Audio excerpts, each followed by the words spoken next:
আরে হারান দাদু যে, কি ব্যাপার আজকে এত সকাল সকাল খুব খুশি খুশি লাগছে? আর বলো না পল্টু, গ্রামে না একটা নতুন হোমো এসছে। আমাকে একটু আগে রাস্তায় ডেকে বললো 10 টাকা দাও হ্যান্ডেল মেরে দেবো। সেই যে কি মজা গো পল্টু, আর কি বলবো। সকাল সকাল মনটা পুরো ভালো হয়ে গেল। কি বললা? 10 টাকা দিয়ে হ্যান্ডেল মেরে দিল? তা নয় তো আর কি বলছি গো ফুটো। তোমরা কিন্তু আবার এইসব কথা কাউকে বলো না, ঠিক আছে? এই না না দাদু, আমরা কাউকে বলবো না। লেওরা তুমি কাউকে বলো না।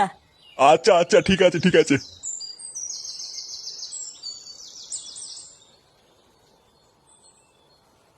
বাড়া কি বলে গেল? গ্রামে একটা নতুন হোমো এসছে, 10 টাকা দিয়ে হ্যান্ডেল মেরে দিল? পল্টুদা, এটা ফুটো শালার কাজ না তো? আমারও তো মারা তাই মনে হচ্ছে রে।